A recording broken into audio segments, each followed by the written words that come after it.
You are listening to the Pencil and Paper Podcast Network. Visit pencilandpaperproductions.podbean.com to find more great podcasts. Welcome to the Palace of Megapixels.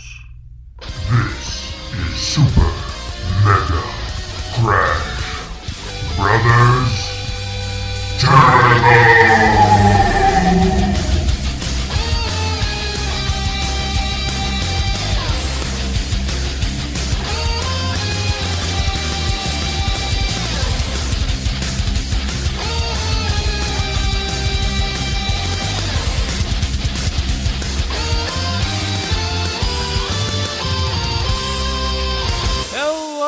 And welcome to Super Mega Crash Brothers Turbo, Day 2 of our PAX special. Day 2. Yes. Hype.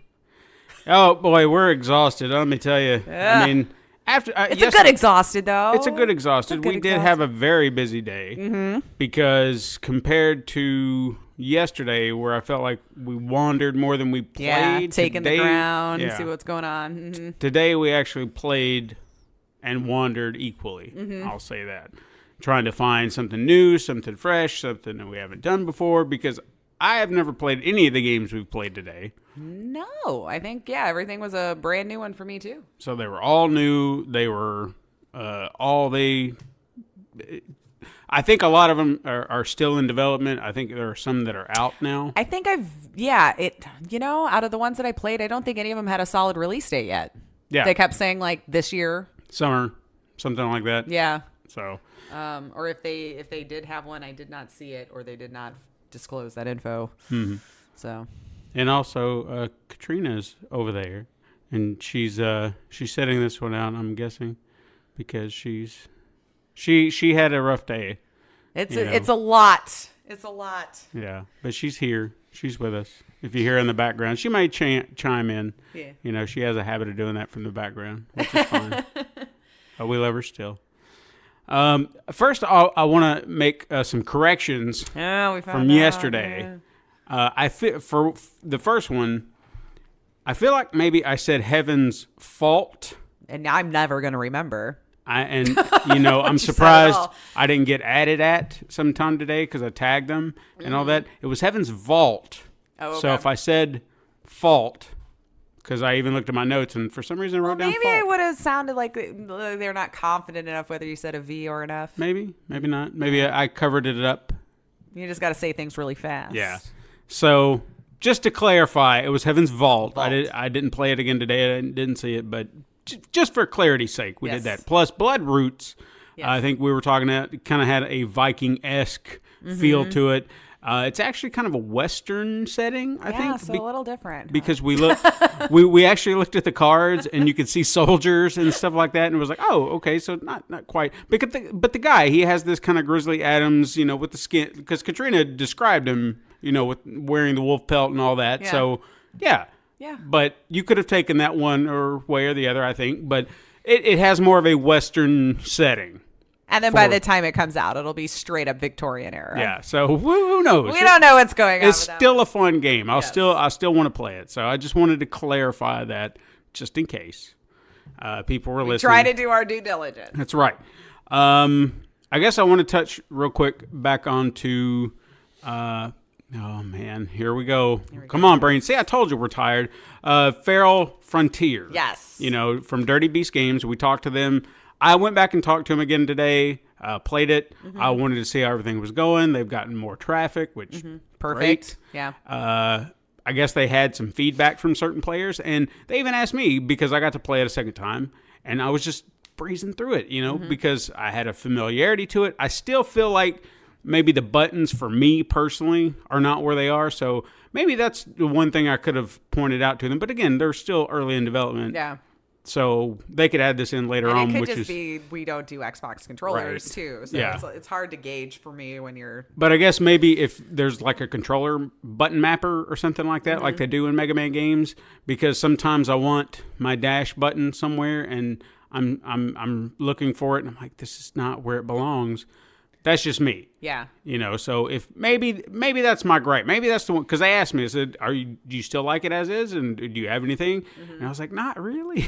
I go back and actually try to finish it. I feel like, I don't know why I felt at the time I was rushed to get out of there. I always feel like when there's a line forming for an indie dev, I feel bad and want to get out of the way so people can enjoy the game, even though I am still that person that is there to enjoy the game. And even the guy, I think the one I talked to,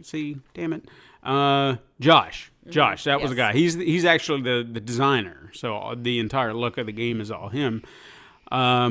He was asking me, he's like, "Hey, do you want to play the game again?" And I was like, I do, but if someone comes up who hasn't played it, let them play it because I've played it. You know, I don't want to take away from a new customer coming in and be like, "Oh yeah, I want to play that."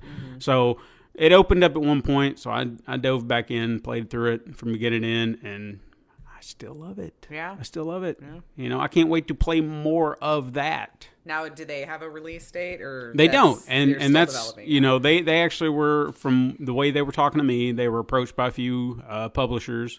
And, we've talked about this in news where you get these unfinished games that get out into the world, and they told me they had publishers that were coming to them. It's like, just release it now. And they're like, no, we're not ready yet. So let us fine tune it. Yeah, man. because he was even saying it could be a year or more. And he said, we just want to get it right. And I said, yes, do that. I said, I will be the first to tell you, do that. I'm still going to be waiting for your game. I'm not going anywhere. Right. I know it's coming. You tell me it's coming. You just tell me when it's ready, and I'll be there. I'll buy it. I'll play it. I'll review it, whatever. You just make it the best you can make it and leave it at that. Right. So I feel like that's something all devs should take note of. Just make your game good. I feel like it's, even with getting to talk to some, right? Like it's one of those things, especially when you're brand new in the industry. Money has got to be the hardest thing to get together to really make this vision a reality. Yeah. And having a publisher, to my understanding from the devs that I have talked to, when you're really early on, it's almost kind of a necessary, I hate to say necessary evil, because I know not all publishers are like that, especially when it comes to independent developers, because I've heard devs sing praises to many publishers that they've had. But, they're willing to put forth the money. It's almost very enticing because it's like, I can get this done. They're willing to do it. They'll take a larger cut, sure. So it's like double-edged sword of I can get my baby out there, but they rarely make a living out of it is what is sad about the whole thing until you become, And we Quantic Dream or that level of independent developer, And while we're kind of on that subject, we actually got to talk to Inaki Diaz this tonight. We kind of had dinner with him, and lovely gentleman. He was talking to us about an issue they had with a publisher that screwed them over in China. And we talked about this. If you go back a few shows, I can't remember the game, but I remember the story. Right. There was a game that came out. Something Candle. Yeah. I can't. Anyway, but Anyway, that got knocked down because of the Chinese government. Because it had anti-Chinese, like against the president, calling him Winnie the Pooh and all this other stuff. And he's a sensitive soul. Yeah, and so the game got taken down. And, they apologized, like, oh, we're sorry. Then the publishers pulled away from them, like, we had nothing to do with this. Right. And so they broke ties. Yeah, it's just a strange spot to be in, though, right? Because it's like, it almost sounded like the people creating the game didn't really want to try to budge either. So, and it's different country, different rules, different laws, this, that, or the other. So, but then he said that their publisher got, made, I guess the ties for it got them knocked out of being released in China. Oh, is that? I mean, if I misunderstood correctly, understood that to be the case. I thought it was just an offhanded story about a different game. No, I mean, I feel like that's what he was saying. Man, okay. So Inaki, hey, hit us up on Twitter. And I apologize, Inaki, you were on my right side, which is harder for me to hear too, and it's crowded. from what I gathered, their association with that publisher, they got investigated by the Chinese government, and their in turn got them investigated, and their game cannot be released in China. Oh, that got more serious than I thought. Yeah. So hopefully we're allowed to tell that story. So if I'm wrong about this, yeah, please clarify. But that's what I took from it. I was like, oh my God. Wow. See, I guess you can't screw with those laws, man. Yeah. Because they're just a whole different beast over there. Mm-hmm. Like that was one thing I was telling him too. We kind of take for granted here in the States, just like how lenient the laws are with whatever the hell you want to put in your game, man. like just publish it. Like we just take it for granted because I can see all these other countries, like Australia seems to have a big struggle too to have certain things released over there, and we take it for granted how free we are to have all the smut we want or anything else in between. Yes, indeed. So yeah, but, yeah. Back to the main point. Right. Feral Frontier. They're coming out at some point, but we will be there supporting them. So follow their Twitter, guys. Yeah, go out there and check this game out. If you get a chance, check it out. I hope that maybe they can find a way to maybe release a demo on Steam or something like that. Let me know, man. I will totally create content with that. Yeah.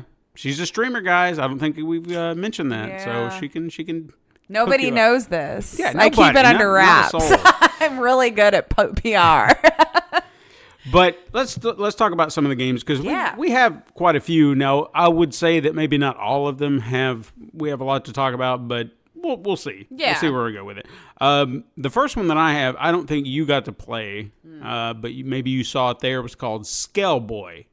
No. It's Skell boy. Okay. So you are a skeleton, and you're kind of going around. I guess you got brought up back from the grave or something like that, and you're trying, and you see these soldiers. It looks like an old medieval time type of setting, and the soldiers like, oh no, the hell spawn have come back and they're trying to kill us or whatever. So you're going around hacking and slashing all these zombies and creatures that are coming up, and then eventually you play through the castle, find your way through. It's kind of like a puzzle game in hack/puzzle game, platforming-esque type, and then you get to a boss, beat it, and that was about the end of the demo. The design of the game reminded me a lot of Paper Mario. Oh. But you know how Paper Mario is very thin and it looks very paper? Right. This has that same design aspect where even it's like a 3D paper design, but it's very thick. Like the outlines of the characters are thick.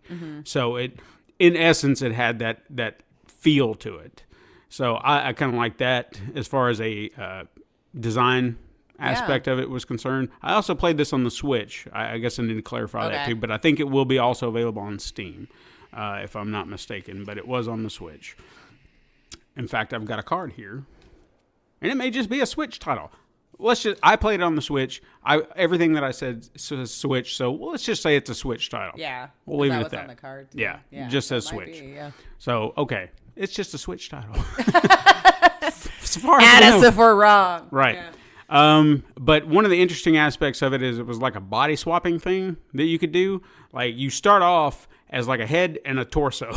And it's just like, can't do much without feet. And I was like, that's true. You can't. Kinda roll around. So eventually you're just kind of, scooting about and whatnot. And then you'll find feet. And then you put them on and then you can kind of walk around. And then you'll find a weapon. A sword, and I think it's like a cardboard sword.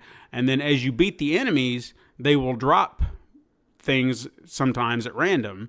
So like one of the zombie characters dropped its head, so I was able to replace his head with my head with his up. head. Yeah. Yeah, okay. And that's what I kind of noticed. I didn't notice it at first. I'm not sure if the head of the zombie did anything, but the body swapping element did have like upgrade feature, so to speak.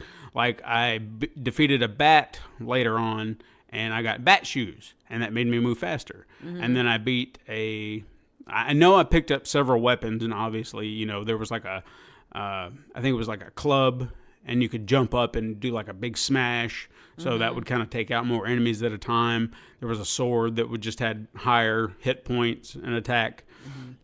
Then there was a knight that I defeated, and I don't think I got it from him, but it was the same kind of helmet that he was wearing. Yeah. I swapped heads with him, and then my hearts went from like 3 to 8. Oh, okay. So it really boosted my health. So that was one of the aspects of the game that you'd want to do is swap these parts out and see what works best for you to kind of boost you up. Okay. So I really armor drops. Sure. Yeah. I really enjoyed the design.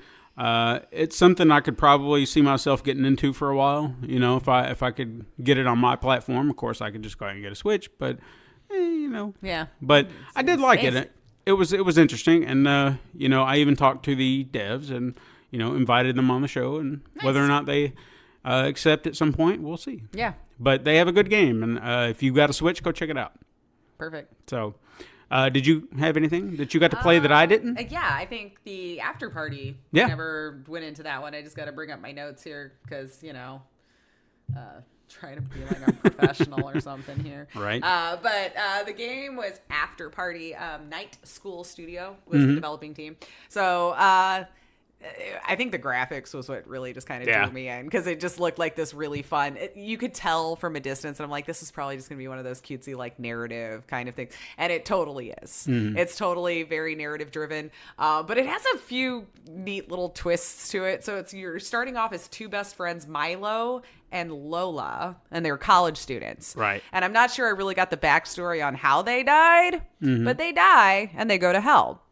But you see, hell has a time frame that they work in, right? So you get tortured between the hours of like 10 a.m. and 6 p.m. But then, after 6 p.m., your torturing stops because it's time to clock out and go home, right? So they end up coming in here after 6 o'clock. So, we're not really sure what to do with them yet because you're like, well, I mean, your torture can't really start till tomorrow. So you have the I think her name was Sam, the character, the demons, meets them, at the front. Like, just come with me. We'll go look at, and talk to this guy and kind of give you the ropes, show you around hell, And they have a nice little fun aesthetic to what it is. It's kind of like an animated meets Pixar-ish kind of. I don't know how to describe it, but it was interesting the way that the camera angle comes in at it, wherever the people that would be closest to the camera would have that fade look to it. I saw that, yeah. I thought that was a really cool, nice little touch. So as you're going in, basically they're like, well, let's just go hang out at the bar until we find out what to do with you guys, right? So they go into Hell's Bar, which is where I guess, one of the after parties goes. And it's very adult themed humor. There is expletives getting thrown around and, I guess he's just off playing with his dick, talking, about each other kind of thing. And so you go to the bar and she wants to take you upstairs. She's like, well, we'll talk to, and I'm not going to remember this character's name that we were supposed to talk to. But, as soon as you get there, there's the demon guy who's, I guess, the enforcer at the door. But your name's not on the list for this party upstairs. So now you got to figure out what it is that you're supposed to do to be able to get your name on the list. So one of the other guys comes down from stairs, got his party hat on. Well, he's clearly the guy running this party, right? And he's having a cocktail and walking by. So you two concoct a plan to try to get your name on this list. And you go follow him over there. And one of the things that you have to do is play beer pong. Well, blood pong. Sorry. Okay. It was blood pong. And I can't remember who they said that the blood was from, but it was like a certain specific like type of picky people that just, they're like people you don't like anyway. So we're just going to drink their blood. It may not taste great, but you'll get drunk, So you play your beer pong, and it's just as simple as using the joystick to pull back and try to line the arch up and get it in the cup. And then obviously, as rules go, you get it in the cup. The person whose cup the ball went into has to drink what's in said cup. And so I did win. Okay. I was surprised. But I mean, he still made a couple of them. And as you're drinking, your character is getting drunk. So they have like the faded effect on the side. And as you're going to go throw because you get like 3 balls, or well, there's 3 cups, however many throws it takes for either side to win first. And now your lines are kind of fading in and out. So the aiming's getting a little bit more difficult. So, but what I found funny about this was like, even at the bar, you can order different cocktails. There was 4 different cocktails. Nice. Bloodstool was like the name of one, like it just, they had all these fun, like little names to it. And the one was called Famous Last Words, but they all have a different effect on your character. Okay. So how you're drunk, all of a sudden you'll see different dialogue options if you're going into it. Like there's one that's like a bright color that's different than the other 2. So I got to thinking, before I go into any more dialogue options, I'm always just going to go grab me a cocktail first. Okay. And see what happens. And so I decided to just fully lean into whatever my cocktail was telling me to say, right? And so with her, when she was playing it, all of a sudden now she's just brazen and confident, because trash talk was part of this game, by the way. They tell you, we were all about the gentle trash talk, And so if I hadn't been drinking that cocktail, her trash talk would be something along the lines of like, yeah, well, you're dumb too, or it could be like just really ripping into the guy, And so I drank the Famous Last Words, which I'm getting to think that it was like more of a confident, cocky kind of appeal to it. Like the dialogue would turn blue.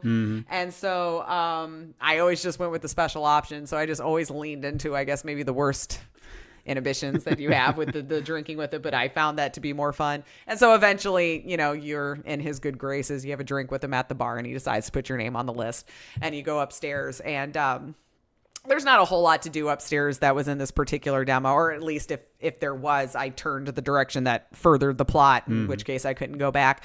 And then as you go outside, you meet Sam, the character, again. And so now you're trying to be like, well, we'd really kind of not want to be in hell. So like, what can we do about this? We were just college students, man. We were just about to, be our lives. And she's trying to, well, hell's actually not too bad. I mean, look around, like we got all these parties, we've got this nice nightlife and all this stuff going on. And so my cocktail version was like, actually, that doesn't sound so bad. So I leaned into it just to see what would happen. But no, they still want to be like, well, let's see how we get out of hell first before. And so what they tell you is that you just have to basically out party Satan. Okay. She points across the bridge and shows you where his house is. He throws these mad ravers every single night, man. Every single night. And if you can out-drink and out-party Satan, he'll open that door and let you go until you do the next dumb thing, of course, to get yourself killed. Interesting. And that's where the demo ends. So I didn't actually get to go in and try to party with Satan, and I don't know how much would happen, but this was cute. Yeah. This was a fun game. I would totally play it again. So again, the release date was tentatively this year, from what I could tell. And I was trying to eavesdrop on the conversation he was having with somebody else about some of the released options. It seems like it's going to be on PC and all platforms. Okay. Epic Store though, and not Steam.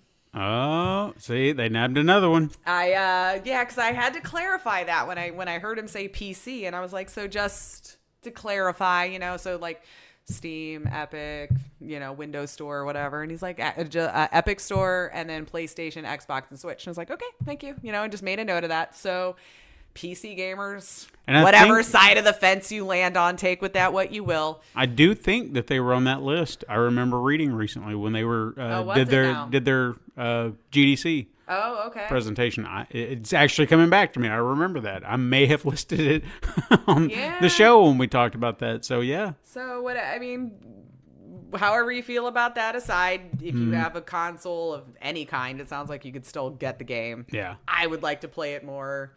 We'll have to flesh out this whole PC thing because I don't really know what side of the fence I still really land on with Epic, and that's so, fair. Yeah. Yeah. So, if nothing else, I have a PlayStation. I know I'll still be able to get my hands on it. But right. Afterparty by Night School Studio. Excellent. I enjoyed it. And I even exhaled my amusement a couple times at the game. So, all right. Yeah. Well, I'm going to touch on one game that I got to play. And I say very briefly because I wanted to play more of it, but I think the game glitched on me. And I could not progress any further. And again, with demos, it's understandable. So I'm not going to fault the developer or anything like that because Katrina actually got to go a little further. She played it with me. And she found what I was looking for. And I was like, so where was it? And she was like, right there. And I was like, but it's not there. So what it was called Family Man. And the design was very much reminiscent of Minecraft in the boxy character design. But what the game was about was completely not what I was expecting. Okay? Because now, we played it on Xbox for starters, but I'm assuming it will be on other platforms like PC and whatnot. But I just want to kind of clarify that. And I need to do better on getting these dev names and all this other stuff, too. I've got their cards. I see them right here. Right. I will let you know. Anyway. Well, sometimes you're talking to a dev that's not necessarily the one who's on the card, too, because there's he did design, he did music, she did, So I'll try to do better. I'm really trying here. It was a long day. Anyway, Family Man, you start like you're sitting in front of your boss or something like that at your job, and then it's just like you're mid-conversation, but something bad has just happened, and you're getting fired. And you're just going through these options like, my hands are tied, I can't do it. You're fired. You got to clean out your desk. You got to go. And you're just like, all right. So you go to your desk, you pick up your stuff, you put it in a box, and then you walk out, and then somebody will stop you and be like, dude, I'm sorry. And he's like, this is your fault, you son of a bitch. And then just leave, and then somebody else will stop you, and you can either be kind of polite or you can be rude, just however you want to be. And I'm kind of assuming that kind of plays into it as well, like how you react to things. I would hope it does, because it's not just, it's okay, or meh. It's you're rude or you're kind of calm about your dialogue choices. So I'm curious to see how that plays out. But anyway, you get on the elevator, you go down, day 2, you're at home, and it's just like, go wash some dishes and sweep the floor. And I'm like, okay, I guess I'll go do that. Is this a David Cage game now? I'm sorry. I'm no. doing my chores. That's where I got stuck. Rewind. The next day was you run into a guy at a gun range, and he's just like, oh, yeah, I'm supposed to meet Bill here, or something like that. And he's like, oh, yeah, he'll be around shortly. If you want to, you can go in there and fire off a few shots if you want. And it's like, oh, okay, well, cool. So I'll walk in there and pick up a gun, and there's the target, and I'm just sitting there going, trying to get, because I wanted to get, the bullseye. And I was like, I can hit that bullseye. I shoot the gun, and 3 bullets scatter. And I was like, you son of a bitch. I was right there on that bullseye. But I was just like, all right, fine. I shot a gun. I put it down. And I go out, and the guy's like, oh, yeah, Bill's arrived. So you go into the back, and then you turn, and there's Bill, shot. Because you were the one that shot him. Oh, no. Through the bullseye.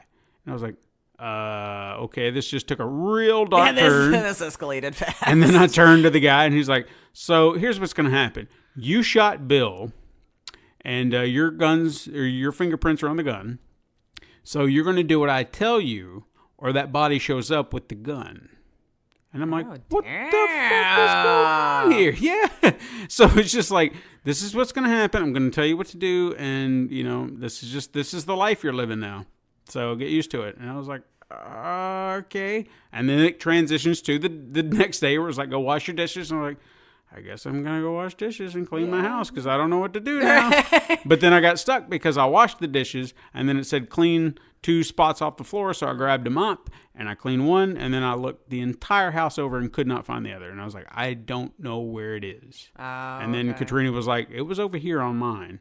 And I was like, so it wasn't random? I mean, where did you find the other one? She's like, right there. And I was like, oh, all right, well, I guess it's glitched. Might have been a glitch then, yeah. So I was disappointed that I didn't get to go in a little deeper because I was intrigued at that point. I was like, what is going on here, man? Because I did not expect that. I thought, well, with the firing, I was like, okay. I didn't expect murder and framing. Right. That was the last thing. Work here now, I guess. Yeah. So if you get the chance to see it, if you get the chance to play it before me, I don't think it's out yet, but if it is... And what's the name again? Family Man. Family Man. Yeah, look into it and check it out because it's not what you expect. I hated to spoil that for you, but I needed you to understand. Yeah. That I was just like, what? So if it can escalate that quick at the beginning, I'd love to see where it goes. Right. Especially if they're making you do mundane tasks at the beginning. So I'm curious. I'd like to see where else it goes. Yeah. Did you have another one that you hadn't played or you got to play? I think you and I might have played all the other ones together today. Okay. I played Cede. Yeah. I believe that's how we pronounce that. Yeah, right? we'll talk about that real quick. Cede, it's spelled Cede. Yeah. It was a unique concept because I never heard of it before because the dev asked me if I had ever heard of combat farming. And I was like, I have not. Mm-hmm. So if any of you are familiar with it, you may know where it's going, but I did not know what it was. So I said, sure, let me try it out. Now, when I first started playing it, I wasn't 100% sure. Like, he told me, I saw the tutorial, but again, this idea is foreign to me. Right. So I had no idea. So I'm sitting there doing stuff, and I'm like, what am I supposed to be doing exactly? Because you're this little guy, and he's got little 2 plant of... I think they called them little boys. He said that name may change before release, but they're kind of helping you out, and they'll kind of harvest or kind of grow your plants and stuff like that, and they'll heal you and defend you and stuff like that. They're just like your little partners and your little buddies. But there will be enemies that are coming after you, and you got to beat them up, and then if you beat them up, randomly seeds will drop and everything like that. You can go pick them up, and you take them. And I didn't realize what the seeds were for initially, and then he was telling me, he's like, oh, you can shoot. And I hit a button, and it started shooting seeds. I was like, oh, so this is another attack. It's not really.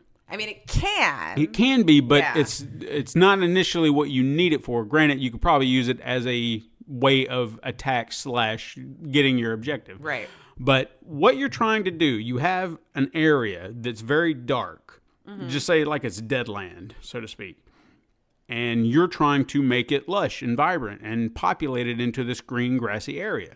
So you collect the seeds, you shoot them onto the ground, and the grass will grow. Your little friends, if a flower or a seed for a flower is planted or something like that, I'm sure there was another mechanic to that. I'm slipping my mind. But Like I think you it's... could pick it up if you needed to, because like that they would do something to the plant that the plant would actually start to help fight for you too. Yeah. So I started to think that my strategy was to kite some of the enemies towards that so they could do it, because like I found it to actually be quite difficult. Yeah. More than I was expecting from me observing other people playing it. Exactly. It's definitely the only strategy. fight mechanic I could find was just you punch and then Yeah. there was a dodge, like jump out of the way kind of button. And so I was like, well, maybe my strategy is just to go faster than with trying to make all of the land green. Right. But if they get past you, those enemies are striving to uproot everything that you just planted. So it's also like, can't let them go back over there, but you can pick up the plant maybe and move it. Like you have a plant that's fighting for you and try to put it maybe up the road a little bit and try to spread the seeds some more, which led to some hilarious adult jokes at the booth. I'm just going to say with, spreading your seeds and when you ran out of them. I'll let you insert your own there. But yeah, I was finding it quite difficult. And then they did tell me there is another plant that's to help you, the ones that grow apples for your health. And that apparently if you pick that up and you leave it, it will heal over time. Okay. I just kept getting hit. So it didn't, I just didn't really reap the benefit of that one when I got it. I don't think I ever got past that first level. I didn't either. And I think they said that was all that was there. Like that would have been the demo. But he even told me before I got into it, he said it is a strategy game. Like you have to really try to understand what you're doing. And when I noticed that the flowers were fighting for me, immediately my brain went to Plants vs. Zombies. So I was like, okay, so if this is how this is kind of working, maybe there is some strategy to making sure your flowers are populated. That way they're kind of fighting for you, because your enemies are also not just going to be attacking you, they're going to be attacking the flowers. And if they take that down, then that kind of destroys the land, and you've got to go back and repopulate it. So you really have to kind of think what your strategy is to take down the enemies, because they seem nonstop. They do, yeah. And, no matter what you're doing, so you've got to be quick. You've got to understand where your pacing is. You got to keep moving. You got to keep planting seeds and get it going. So, it was a very clever idea. Yeah. And I'd love to see if I could play it more and really lay down a strategy, because I'll even say this, using Plant vs. Zombies as I guess a example. It was a game that, I guess there's a strategy to it that everybody kind of finds, what kind of works for them. When I first started playing it, it was tough, because I was just like, well, certain levels you get so far and then it's fine. Then you get into the later ones. It's like, damn it, what am I doing wrong? Quick, yeah. But then I started really paying attention to everything on the levels. I'm like, this is going to happen here. This is going to happen here. What do I need to do to be prepared for this? And for every level, at some point, like when I finally got it, I had a strategy for every level. Like I knew where to place every single plant that I needed to take down every single zombie that was going to come down my aisleway, and they would be taken down no problem. I went 40 waves with this strategy, and it worked. Okay, that's how good it got. So I feel like that's what this needs. It needs some time to kind of absorb how it's working, what's going through it, and then just saying, okay, I just need to focus here, and really understand the map, and then work at it like a good strategy game you do. Yeah, I did try it. I think I was like, I'm just going to beeline it down this area too and take in a lay of the land and see just how much land I'm supposed to cover here. But then I was just not fighting them, and then they all just started to kind of overrun. And I have a really bad habit sometimes just not paying attention to my health bar. Like I think I'm fine, and then I died, so that's my own dumb fault for not paying attention to that. But it's an interesting little game. Yeah. It really is. Absolutely. Yeah. And I think that was another one I got to talk to and offered to have on the show sometime. Yeah. So maybe we can talk to him. I talked to Edwin, which is the card I got here, and I know there was another lovely young gentleman that was talking to me as well. And, developer name? That's the one that I can remember, because there was 3 of them there. Bare Hand. Bare Hand. Oh, yes. Bare Hand. Okay. So check their game out. I don't know if it's on early access on Steam or you can wish list. I mean, you can probably look at a lot of these on a wish list. Looks like Bare Hand. You can find them on all platforms. Looks like that way, like Instagram, Twitter. Twitter's Facebook. the way to go, I'd say. Yeah, Bare Hand Y. Yeah. On Twitter. So go check them out if this game sounds even remotely interesting to you. And I'd say definitely check it out. Yeah, I'd say it's for if you're looking for something unique. Yeah. For a strategy game for sure. I'm gonna touch on a game that I got to play real quick that I think I showed you, but you didn't get a chance to play. Of course, I don't think you wanted to. But it was near Cede. It was called the Great Gaias. Yeah, I don't know. And the game is available now on Steam. I know that the guys were trying to sell me the game, and I'm not knocking them. I'm not knocking them at all. That's what you do. Yeah, that's what you do, especially if it's out. Horizon's End is the developer. If you love the old Final Fantasy games like Final Fantasy 3 and 2, and I say 3 and 2 on the Super Nintendo in America. Okay. Which would be 4 and 6 respectively in like where they're properly numbered now. Okay. I grew up on those games. Like me and my brother, I've got memories and years that we played those games, and every time a new one would come out, we're excited, And of course, when we find out all these other games existed in Japan and never came stateside, I was like, well, that's some bullshit, We want to play these games too, because we were those rare few that like those Japanese RPG games. It took a long time to take a hold over here. Really did. Even now, it's still like it's got a decent audience that's building up, but but not as. I mean, it used to be worse. It's a much different style, man. But it's different culture, It's just what it is. What it is. But this one reminded. If I had to lean toward 2 or 3, this one was more to 3, I would say. Okay. Or 6. But the design. The characters they're not pixelated or anything like those, but I mean, they're very well fleshed out, very beautiful design characters and stuff like that. It's just like the layout of the combat system, like when you go into a fight or something like that, you'll look at it and be like, that's so Final Fantasy. I recognize that. But the game itself, the way it was described to me, because I just played for a little while, and I realized that if I sat there any longer, it was going to be a while. And I had to get up, because I was just like, I said, I got to stop. And they kind of, I was hoping they weren't taking offense. Like, I just didn't want to play the game. I said, because the guy asked me, he's like, did you like it? I said, dude, if I sat here any longer, I'm going to be here for an hour or more. So I've got to get out. I got to go. Which is why you do time demos. Yeah. And I said, but I do love it. I said, I do love your game. I told him what I loved about it and the aspects of everything that they had into it. They even threw in like a little D&D action, which... where I kind of got like the last part I was in, it was like a cave, and there are like little mining spots where you can kind of chip off some stuff that I guess you can use for crafting somewhere else in the game that I didn't get to. But it kind of used like a roll, like a die from D&D. So when you go to do it, it says, hey, you're going to mine this spot. It'll tell you if it's easy, difficult, or moderate, and you say yes or no. It'll do the die, and then if it's low, you don't get anything. If it's high, then you get some stuff out of it, and then your skill points increase from what you find. Okay. And even while you're kind of exploring, you'll even find traps that are on the floor, and then be like, hey, do you want to try to disable this? Go for the roll, and then it'll kind of roll, and you'll either disable the trap. From every one that I did, I felt like I was disabling it, but I also got hit with something, like whatever, like poison or whatever the trap was springing. So I don't know if that was just something I did wrong, or if that was just part of like you're disabling a trap, something's going to happen. Yeah. So I don't know. But that was an interesting aspect of it. And there was another thing he told me too. Oh, the basis of the game is actually based on a real D&D match they had. Oh, yeah? So that's where this kind of came from. I feel like we could get a lot of great games out of that if people really just, like, you know what? Because there's some amazing storytellers out there when they get into this stuff. So that aspect alone, I was like, well, that's pretty awesome. I feel like there was so much more to it that I didn't get into, because he even mentioned one other thing, and when I heard that, I was like, all right, dude. He mentioned town building.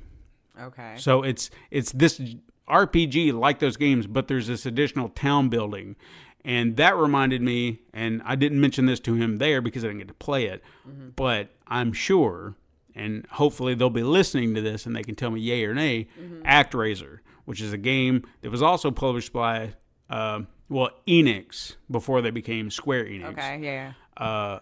But it was a game they had. The very first one was this combat/town builder. And I loved it so much because it was so unique. Because 1 minute you're in this one area and it was like, well, there are monsters down there. We can't do anything here. So someone's got to go down there. And then your god character or whatever it was would send a soldier down. And then you hack and slash through this game like just combat, whatever. And then you beat the boss at the end and you're done. And then that area opens up and now you can build your town. Okay. And then it goes into that. And me and my brother would play it separately. So I would take the combat, he would take the town building. So when he needed me to fight, I would go in and fight, and then he'd take it back and he'd build the town. Nice. And so it was a nice little trade-off that we had. And that's what made me think of. Now, granted, I don't know if it would be in that same vein, but just blending styles. That's what intrigued me the most. I was like, yes, I want that. So it's on sale right now. I could probably get it for 34% off. You know, if anybody wants to throw me the money, I'll go get you one. I'll go get you a code. But no, I mean, it really did intrigue me, you know, being a fan of those. And I'd say the only thing that held me back from buying it at the con is the backlog. I know I have so many games already. I'm like, God, I do want to play your game, dude, but I've just got so many games. There really is. The struggle, right? Yeah. So that's it. I mean, beyond that, the game is great. So if you are a fan of those games, go check it out. Yeah. The Great Gaias, available now on Steam from Horizon's End. Nice. So, anything else you got? I forgot. We found those single ones that was off to the side. Oh, I yes, played yeah. that one platformer. Minoria? I hope I'm Minoria, saying yeah. that right. And Dangan. I don't know if I'm saying the developer name right. Because I had to take a picture of it. Unfortunately, they didn't have cards, or they didn't have cards left by the time I came over there, whichever one. So that's what I'm hoping. Dangan Entertainment. But yeah, a nice platformer, side-scroll. Kind of reminded me a little bit of like the art style of like Hollow Knight and kind of how that would work, because there was a magical element to it too. Like your character, I mean, I'm just going to say, I thought she was adorable. The colors and how it was, that's what drew me over to it. And you have two other skills that you can siphon between. One for your healing aspect, and then there was another one that you can use for magical, like another power attack. And you had a sword, and basically slice or parry was your options that we had, or at least in this part of the demo. And of course, I'm all just like siphoning through everything, getting the lay of the land. She's like, you may not want to use all those power attacks, because there's like 8 of the power attacks you could use and 5 of the heals that you could use. And she's like, and only like 5 people have beaten the boss. And I'm like, great. Oh. So I've just pissed away about 3 of my health, just trying to figure out what everything did. And then, you know, learning the parry attack at the right time, because certain enemies would throw stuff at you and it does this powerful thing, which I admit I never got the timing of that yet. I think I accidentally hit the button when they were bringing up the tutorial on like what you were supposed to do there, and totally missed that line of dialogue. So I tried to figure it out on my own, kept getting hit. I was fortunate enough that when I died the one time, nobody was behind me. So she's like, it's okay to try it one more time.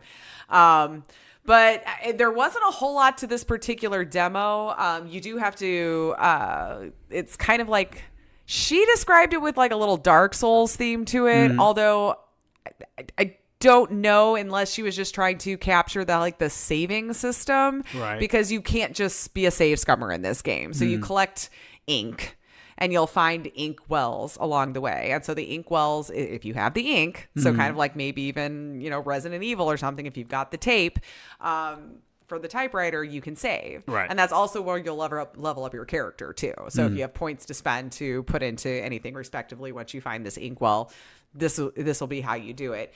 And the boss itself was kind of crazy. But I think like if I would have had, you know, another time to like do it, I think I could have gotten it fairly easily. Because I mean, they were doing these big extravagant attacks that it's one of those that once you start to see the pattern and you figure it out. I killed myself. Oh. But it was, you know, because I was trying to figure out, she did this one really big attack that looked like these thorns started to come from around and started to do this swirl all the way through. And so I'm thinking I have one like jump dodge attack. I'm like, maybe it's like Guacamelee. If you time your jump through, because as it was coming towards me, I didn't see any way to like really block this attack. Right. So I'm thinking, I bet it's having to time this dodge roll through the loop, and then I can get to the boss and try to, hit her, because trying to get in there to hit her, you had to wait till she was like done with something. And there was like a half second that you could get in there, and then you better get GTFO, because she'll start doing her stuff again. I was incorrect, by the way. You do not dodge roll through the big thing. And it took a lot of damage, and I used all of my health, and I couldn't get through it. Nice. So it was just one of those things that I think if I would have had like a second or third shot at it just to see what the patterns were, I feel like I would have been fine. Nice. But gorgeous game. Like, totally recommend it. Unfortunately, she gave me a lot of really great information, and so I'm not going to knock her for this, that the fact that a lot of it didn't commit to memory, since I did not take notes while I was standing there, because it was one of those booths where there was like 6 or 7 games facing out and a plethora of people just crowded around, and so you didn't really know where to step aside to take notes or whatever. But she was cosplaying the character. Yeah, that's right. Yeah. Yep. So, and she was very excited to cosplay that character because they didn't have heels. I understand. Girl from my heart. I get it. Yeah. I wish I would have caught her name, because she really was lovely, and she really did a great job of explaining the game. So I take all of the blame on me for not having that information about when it's released, or it may even be out already, right, to my knowledge. So I do recommend looking it up, though, like especially if you're into platformers. That's definitely going to take some skill, because there's going to be a lot of learning the timing and all that kind of stuff on there. And it looks like the story will be pretty freaking cute, too. I mean, there was only a little bit of story dialogue that I got a chance to come across in the demo. But it's still your basic styles of, holding down, jumping down to go to the different levels, and figuring out just the different modes of combat. So I never got a chance to level anything up, so I don't know what how the difficulty level is going to increase as it goes along. Yeah. But Minoria, I want to look that up, actually, while you're talking about the next game. I guess I could look to see if it's actually out or anything now, because I had to take a picture of it. Well, I've got 2. I'll mention the one that I played real quick while you were playing that one. Yeah. It was also from the same developer or publisher, right? Maybe that's what it is. Yeah, Dingen and publisher. Entertainment. Because there was I think they were all the same. There was a line. Yeah. It was called Helvetii. I think I got that right. It kind of was I feel like the setting was kind of I don't want to say samurai, but there was that element to it, because the guy's got a sword and he's got the look of a samurai. But again, maybe to memory, I'm just forgetting, because I only played it for just a few minutes. There's a lot of games, guys. Really Please is. forgive us. At least we're remembering the names, for Christ's sake.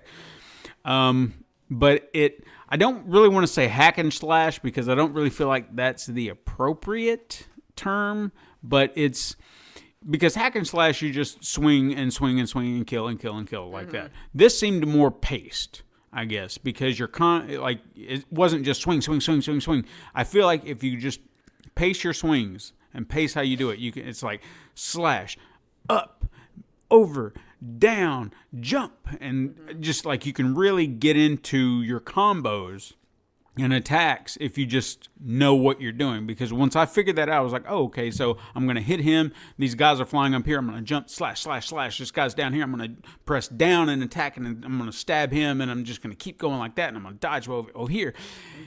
It had that feel. There's probably a game out there that nails this to the wall, and I just can't remember it. But it's that kind of idea. But I noticed, like, in the top right-hand corner, there seemed to be a map.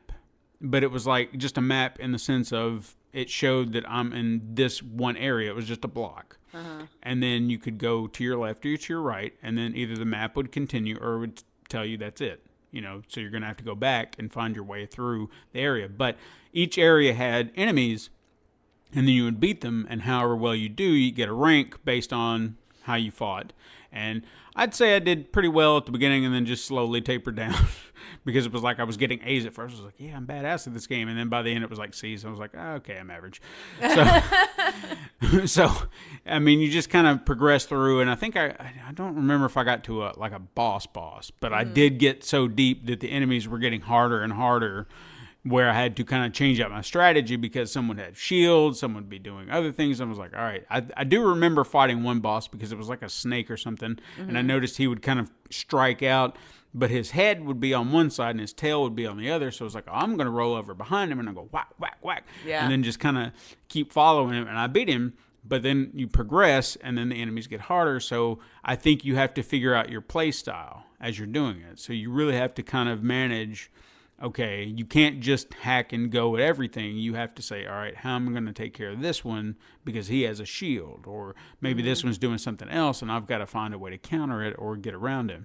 So it seemed kind of strategic in that way, and I could get into it. Yeah. Yeah, you know, it's something I could definitely play for a while if I had it next to me. So it's one I'll probably be looking for, Helvetii. And I'm going to talk about this one real quick because you brought it up yesterday, so I wanted to go check it out. It was called Norman's Night in the Cave. Yes. Okay. And I think he's going to do so much more justice to the game. I probably will, and I probably got a card. And for the love of God, and just to go back, Minoria, Nintendo Switch, and PC.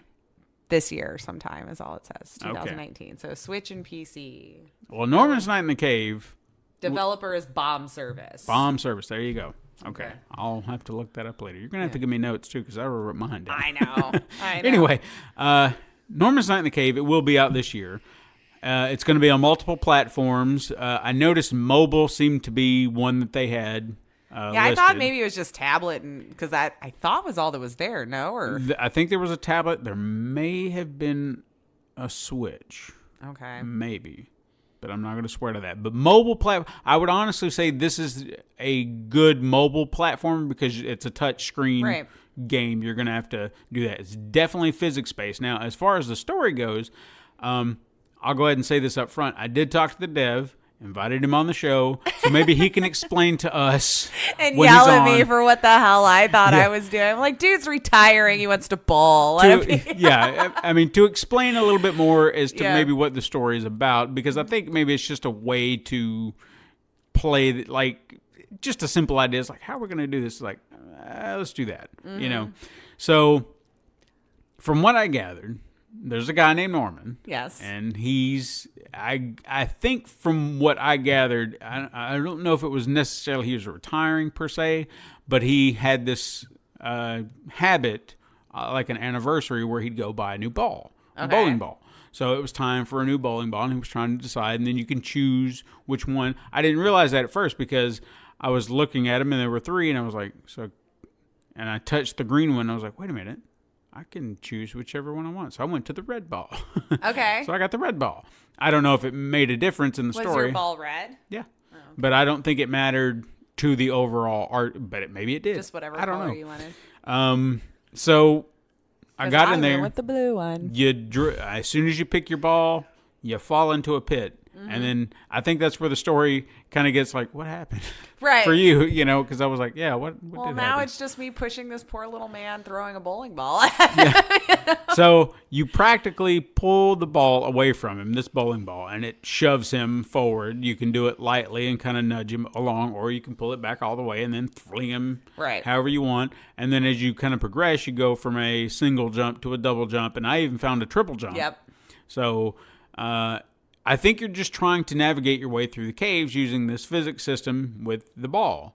And it's tricky, you know. I mean, it's definitely something that can keep you intrigued because this was another game I got up and walked away from because I noticed myself just sitting there looking at it going, how am I going to... And I was really getting into the depth of it. I wasn't just casually playing it. I was like, I got to figure this out. And then I start seeing people behind me and I'm like, shit, I've been here too long. Right. So I just got up and I was like, I got to stop here. Because I got to a point where I was really going to have to figure it out. Yeah. You know, because I got into this one area and I don't know what the hell was going on, but like this green slime jumped on my ball and it was weighing me down.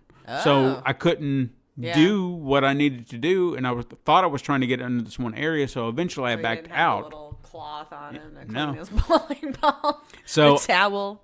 Luckily, when I moved out to the previous area, it all went away. So I think it's something you have to kind of navigate within there, because there was like a button you could stand on, and it would open up this vacuum. And when you jump off of it, it goes away. So I was like, there's got to be something to this. And that's where I was really starting to try and figure this out, because I was like, I'm missing something here. There's an element to this puzzle I'm missing. And then once my ball was saturated with green goo, I was just like, all right, I'm done. So anyway, I talked to the guy, and he was like, you got pretty far? And I was like, oh, yeah. So I didn't know. Yeah. I just thought maybe I'd just quit while I was ahead or whatever. I wasn't even sure if it was time, for that matter, because I felt like I was just like in There it. for a long time. Yeah. So I really dug that aspect of it. The physics based, where you kind of have the thinking, the puzzle, the strategy. I can get into that, and especially being on a mobile device, that's something I could easily dig into and really play for a while, because it's something I could just pick up whenever and just kind of go to town on for it and stuff sure. like that. Yeah. So yeah, being on a mobile device, that was a smart move on their part. So I'm It's definitely like they understood where their mechanics was going to play best for what. Exactly. Yeah, exactly. I agree. So hopefully we'll get to talk to them in the near future. And damn it, if I'm sorry, I've got all these cards and I don't had know. it too, and I know. keep them in my suitcase at the end of the day so I can start fresh each day. If you need to know, it'll all be tagged on Twitter, I Yes. swear. So just listen to the show, Norman's go to Night Twitter. in the cave. Yeah, Norman's Night in the Cave. We'll tell you the names of the games. You can look them up and Yeah. go there. It's very simple. It really very is. simple. Like we could have done it before we started today, even. Yeah, we could have, but there's just. Yeah, shit happens. Yeah. All right. So let's see. Well, let's talk about one game that we played together. Deceive Incorporated. Oh yes. That was a multiplayer yes. Almost. spy game. Yeah. I guess. And we actually got to play with, was it 5 people? I think there were 5 of us. Yeah. So it was us and 3 other others. people. And I guess the best way to describe it is you are a spy, and there is something that needs to be stolen, but you're on a timer. Golden donkey. Yeah, or something like that. Moose. Sure. Something. It was It's a something statue. gold. And a vault. And a vault. Now, the vault is on a timer, and it's going to open in like 5 minutes. So within that time, you have to gather intel and work Like out your hacking strategy. phones and computers and yeah. All this stuff, all while everyone else is working to do the same thing you are. Then once the vault opens, you have to get in there, grab that, and get out and get to your escape vehicle and get away scot-free. Now, I felt because we were playing this on laptops, and I'm not much of a PC gamer, but with the mouse and the keyboard and all that. So I was like, I can figure it out. The controls actually weren't that bad. I mean, for me personally, I think they were pretty standard for yeah. PC. So I was like, all right, I got how this is all feeling out. But my finger, for whatever reason, laid on the mouse, and that mouse was very sensitive. And I walked up to a man, and I was just trying to, mock his or mimic his outfit. Yeah, you pushed because the you mouse press instead of E. You press the E button. And I did not intend to shoot him, but I did, and that set off alarms. And I was like, "What happened?" Just change into his clothes and walk away like a boss. Like I hit me tried, with. but they were still chasing me. So I ran and found a room, and then I got into my cover, and I was back to fine and everything. And then the vault opens. Of course, time has passed, and I'm like, "All right." And I was right there. The vault was right there, and I'm like, I'm going to get in here. I'm going to get that. And I'm going to get the hell out of here. And then I shoot a guard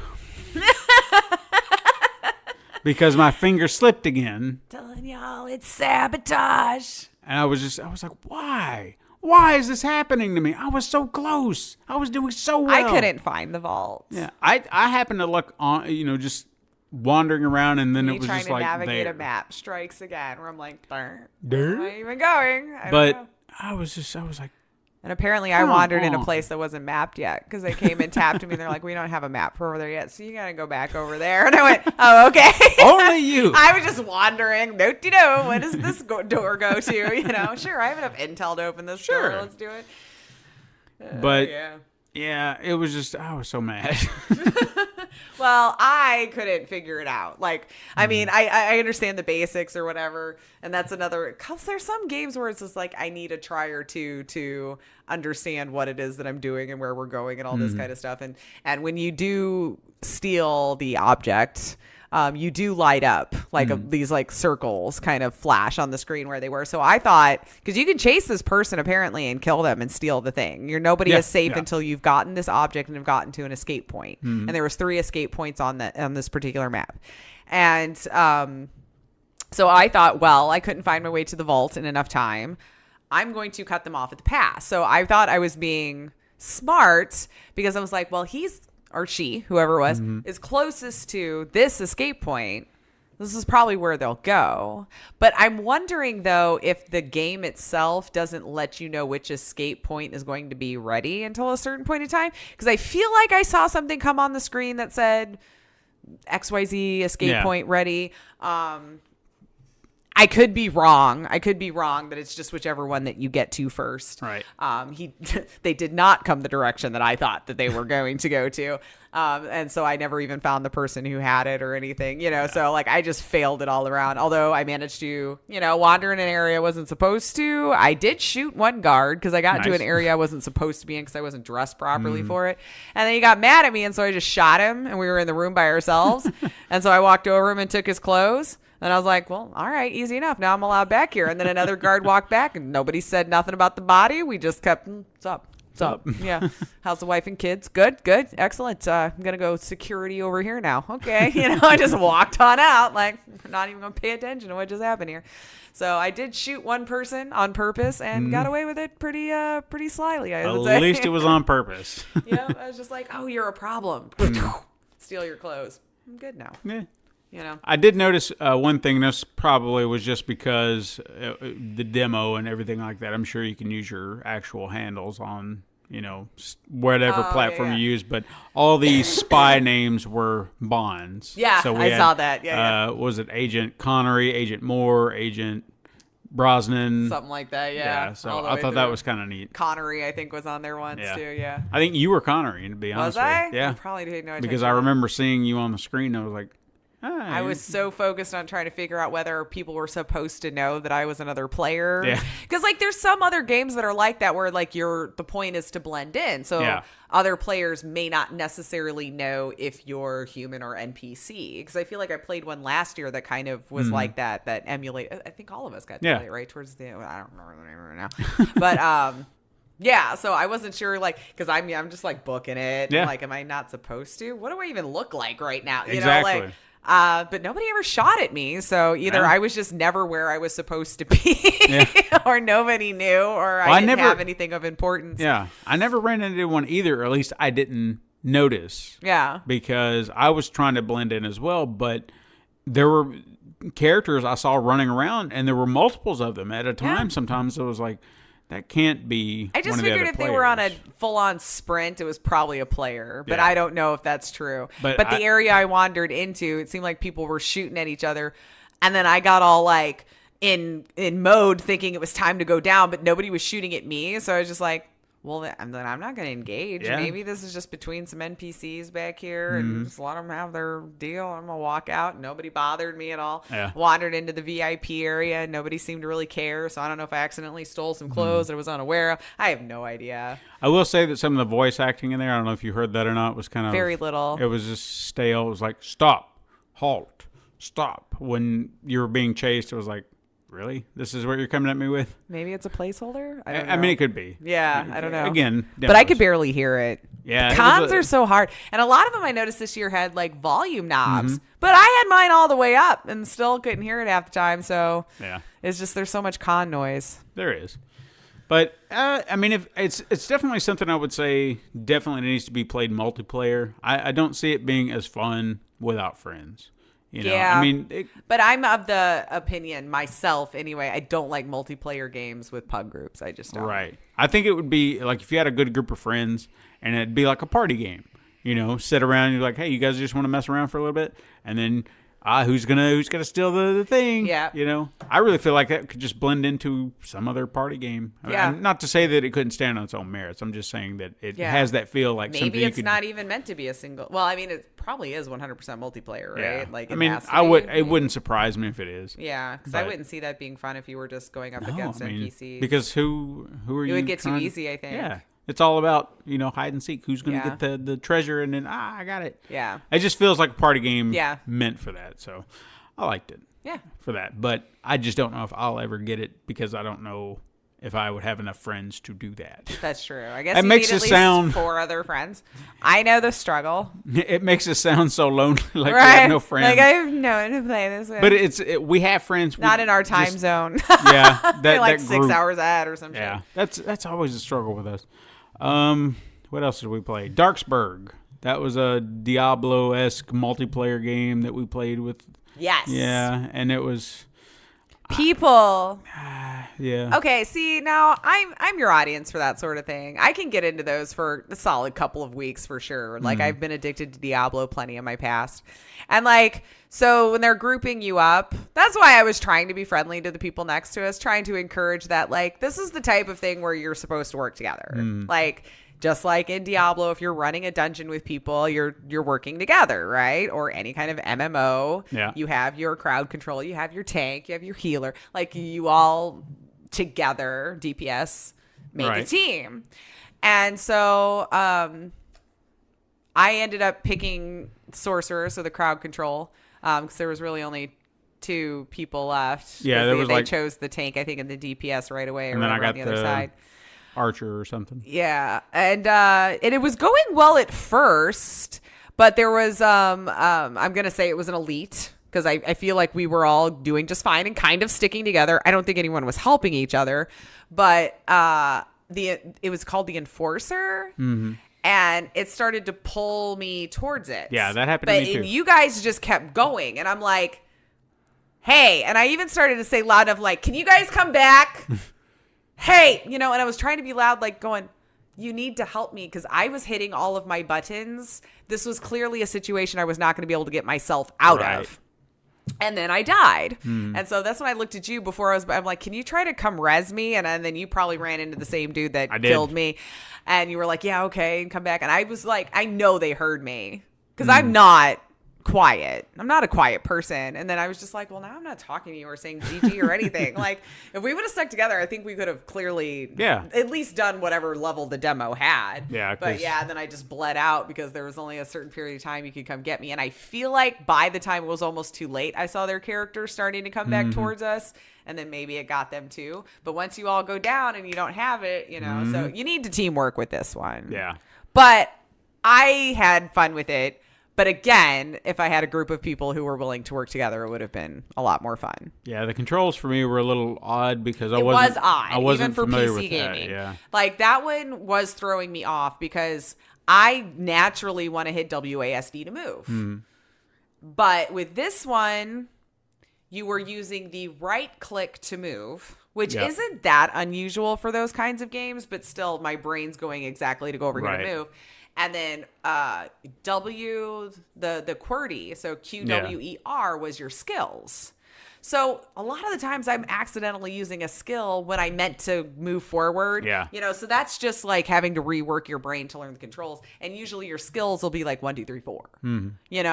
So that was where I think I was screwing up the most because I really just meant to move and I'd keep hitting whatever skill was associated with my W button. Right.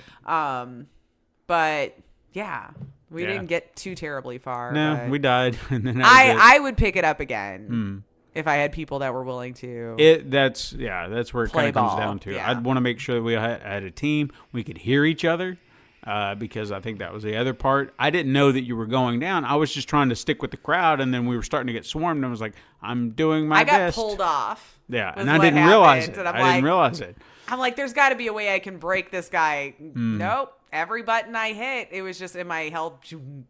So as a rogue character, I'm assuming This is why I was going down so fast, too, because usually mages don't have a lot of hit points. You know, we're to stand back and throw big boom and crowd control, not get hit and get in the fray, you know. Although one of my skills was a spin attack with my, I don't know if it's a staff or whatever. We'll say it's a staff. I think I was a priestess, maybe. So maybe it was a cross or something like that.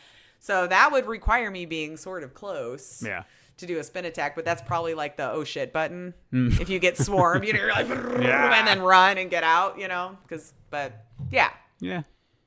And I did notice too, like when we were selecting the characters, because granted we got stuck with the last two, I think they all had skill levels. Mine was advanced, and I was like, okay, I'll just do my best. Maybe they had us leveled up so you could like have more fun with Big Boom. I don't know. But it was like you were killing zombies, right? It was like something like seemed that. Like that. So in waves that would come everywhere. So very reminiscent of a dungeon crawler. Yeah. So it might be something you might want to check out if you're familiar with those types of games and it's up your alley. You may dig it more than we did, but I mean, again, I would play it again if I had the right crowd. Right. That's all I'll say. I did play another game that I saw in my notes that you didn't get to play, but I think you said you wanted to, which was Church in the Darkness. And that was from, I actually have that here, Paranoid Productions and Fellow Traveler. What can I say about the game? I'll say it kind of comes from a top-down perspective, I guess.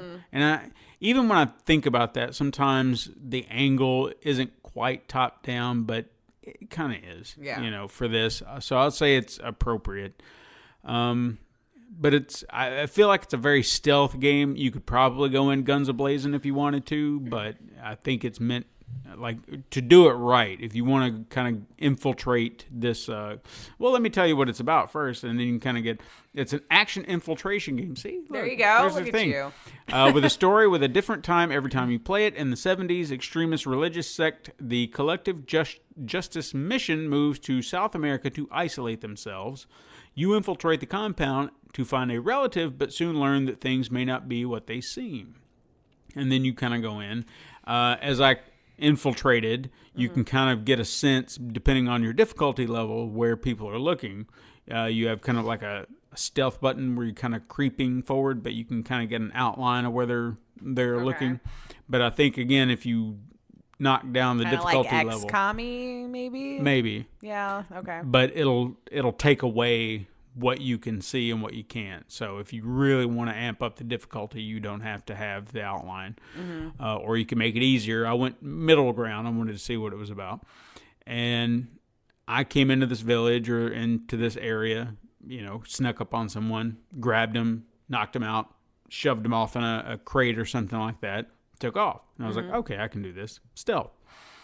And eventually I ran into someone who I wasn't sure was an enemy or not. And then when you talk to them, they're like, hey, who are you? What are you doing? And then you kind of talk to them and they're like, hey, if you want to help me out, you can go do this thing. So they give you a mission and you kind of continue forward. I got to this one area and I thought I was going to die because I got ambushed. I thought, I'm going to sneak up on this son of a bitch who's hiding in this house.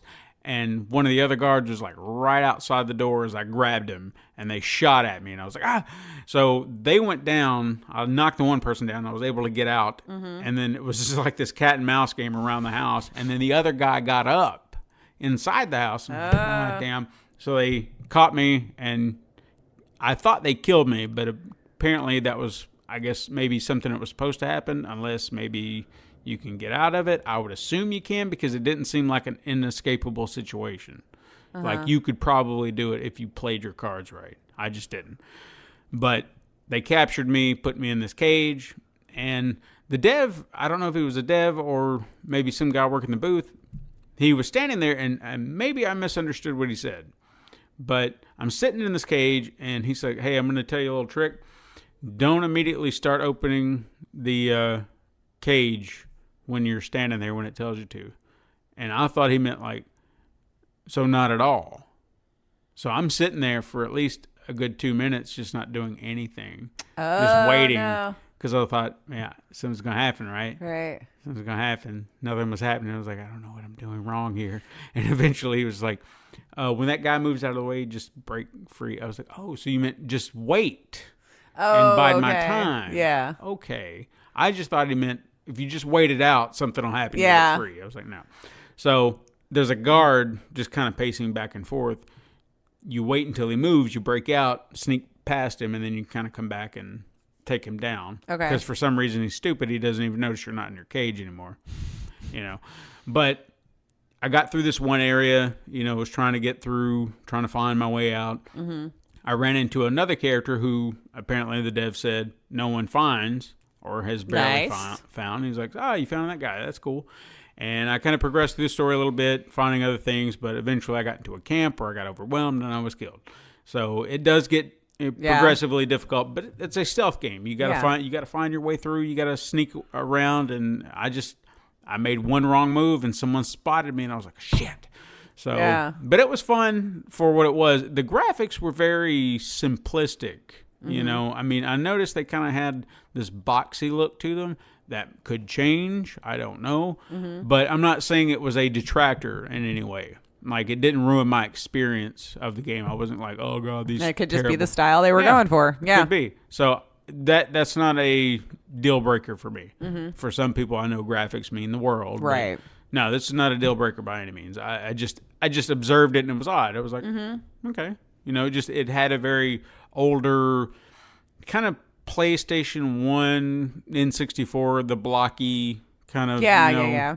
So, but again, it could be a design choice. So yeah, but I would recommend checking it out if you kind of like stealth games like that, infiltration games, as it were. Right. I don't recall ever having to use my gun because I like being stealthy if I can. So. I always start off super stealthy, and then usually by the end, it's like, okay, I'm tired of waiting now. Like, my patience wears thin for a while. It's like how I play Hitman. Like, I start off really well, and then eventually you just have to level the whole town. Yeah. It's just. I mean, that's what happened.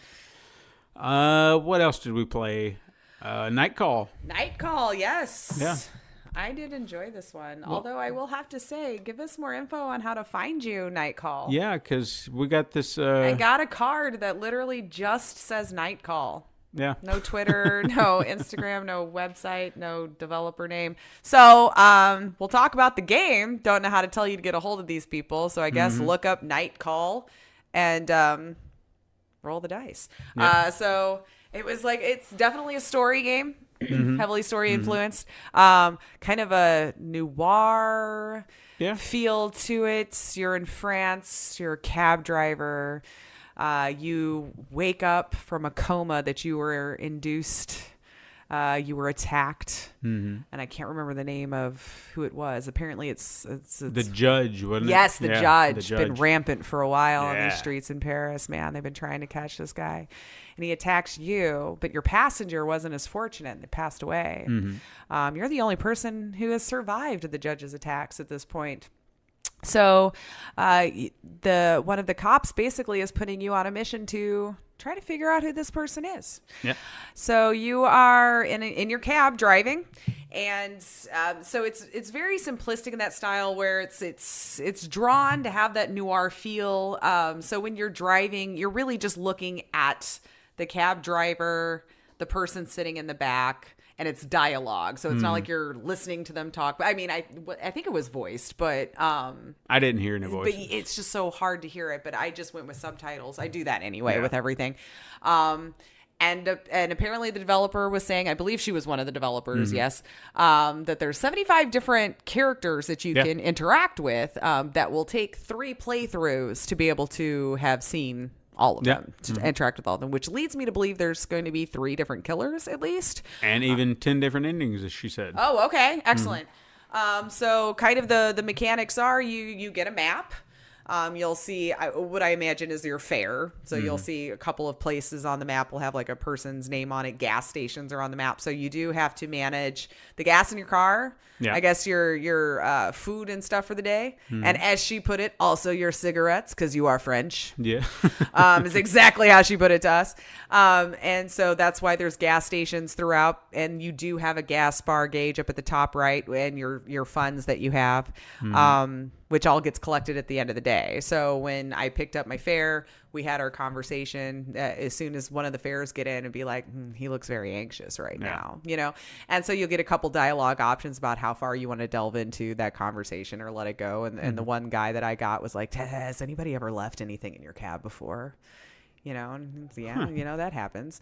And he's like, well, what happens if somebody just like leaves something in your cab? And he's like, well, we take it back to whatever the station is for the cabs. And if people claim it, great. And he goes, okay, can I do that here? And then, so like one of the options is like, sure, you know, and then the other one's like, you kind of want to tell me more about what's going on here, you know? So I choose that option, and you know, the people that he works for is horrible and the government's corrupt and he just got in way over his head and something. And so he's got this briefcase and he's like, I just want to leave it here. I just want to leave it here, you know? And so you get to decide whether you want him to leave it or not. I think I just said, whatever, just leave it, you know? And then I think I picked up one other lady that had been crying, and, you know, just like her whole backstory, you made her feel, I ended up making her feel better before she left, you know, and then it was the end of my day. So at the end of my day, I took out all of my funds. Like, this is what you made from these 2 fares. This is how much it costs. The cab company takes this much, and so on and so forth. But then you're in your office. And so this is the one thing I might need explained to me a little bit more. So it's like, I'm guessing we collected clues from having these conversations. Because, the first conversation you have is with a cop. Yeah. She's just in your back seat and kind of giving you the rundown, like, you're going to do this, or we're just going to pin everything on you because you're the only person who's ever survived his attack. I know it sucks. It's not right. It's not fair. I don't care. This is how it's going to be. Work with us. But I'm in my office and there's a board up top where it has like the different characters' pictures on it. So I guess like how a cop would do, where you're trying to connect the dots to who's involved with how. And I had a couple of files. And so you held the button to inspect it, which I would do, but then nothing popped up on my screen. Right. So I'm not sure if I'm just supposed to know that now my character gathered all the knowledge from that. If it's a demo thing where they just don't have it all fully fleshed out, like that you picked up this clue. Because I want to say I was seeing stuff in the top corner that would say it would unlock, but I had like a red X through it. Yeah. So maybe it's just not all the way done yet, and you don't get to read that information. So I don't want to slide it on that. So, or maybe just they needed to explain that to us before we got into the demo, that certain things weren't working. So I don't know what that screen was, but that ended my day. And that was the end of this part of the demo. So I assume you go through and you have 7 days to try to figure it out. I think so, yeah. I don't know what the timer would be about necessarily, but I liked it. Yeah. I would go back and play this game. I love very heavily story-driven games like this, and I liked the art style for it. It was very simple, but it really it popped. It did the job exactly.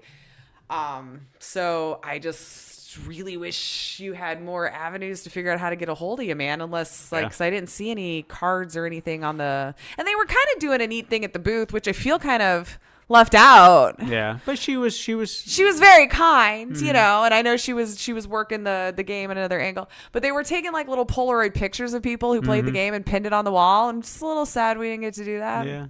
Maybe we and I think some people are getting like scratch off tickets and stuff for playing. Yeah, we game, didn't either. We didn't get that either. Yeah, no. So, Afterparty gave me a shot glass. I'm just saying. Just saying. Just saying. But no, it was a good game. It was a good game. We didn't pester. I mean, I practically had the same experience. I can't really add anything to what you said. I think maybe I met someone different than you. Okay. So I can say that. I had 2 passengers. One was a lawyer.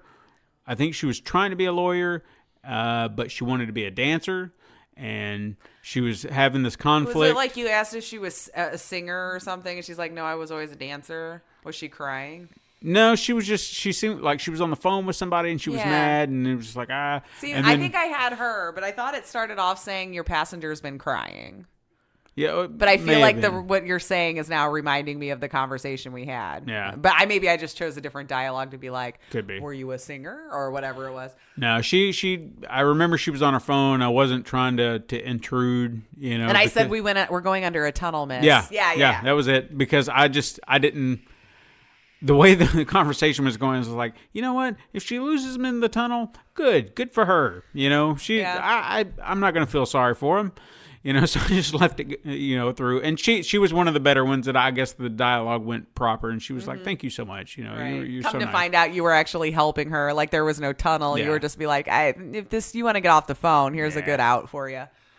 But then I think my next one, she was an Indian girl who was about to meet her future husband because of an arranged marriage, and she was conflicted because she's like, I don't know if I want this or whatever. And I wasn't really sure which way to go because they kind of had this option. It's like, well, this is how your culture is, or you could just be like, well, that's terrible. And I was just like, well, yeah, I think it's terrible. You have a right to be free and choose whatever you want. And then that made her sad. And I was like, well, shit, I wasn't trying to make you sad. I just mean, you're a free person. So, but I mean, the conversation still went well. It was just like that one, she went from being kind of uplifted, like I was taking her in the right direction. She was like, then she went sad. And I was like, oh, damn it. But those are my conversations. But yeah, I had the same ending as you where you go through this files and whatever. But the concept was enough to make me want to come back. I want to see more of this. I definitely want to play this game. I'm very intrigued by it. So I can't wait to check it out. So whenever we know where to find all this stuff. Or, release date options or anything like that. Yeah, I feel like they had this. I know for sure it's going to be on Xbox and PC because those were what was set up there. Yeah. Mm-hmm. And we both played separate ones. I mean, PC. Which worked is just funny. fine. You got the PC one and I got the Xbox one. And you had the better chair, too. Yeah, I didn't know that's how it was going to work. Cushy thing. I should have just sent you over there It's since fine. No, you're it's a fine. controller It's fine. person. Yeah, I would have it's rather fine. had PC. It's fine. But yeah, the chair was quite nice. I'm not gonna lie. but anyway, but Nightcall, it's pretty fun. Yeah. So we'll probably talk about it more in the future. And hopefully we will be tagging you on Twitter if we can find out what that is. Yeah, absolutely. Rad. Yeah. Rad. This was the second to last game that we played from Double Fine. And if you're familiar with them, we're talking like Grim Fandango and Day of the... Well, was it Day of the Tentacle? Did they redo that? The Cave, I know they did. These quirky little games like that, and I don't know why that one's coming to mind. I think because it's the same people, but it wasn't quite... Like the Bandico or something like that. Bandai Namco. There we go. Thank you. Thank you. Yeah, I was like, I can see the word. Yeah, and they're I'm the like, publisher here, but Double Fine's the developer. They're the ones that did this. Oh, okay. I mean, having that track record of those type of games, because I think when I kind of brought up Day of the Tentacle, I think they did the remaster version of that because that was an old Lucasfilm games or LucasArts. I don't know why I always say Lucasfilms. LucasArts. It's the same thing. You know what I'm talking about. Yeah.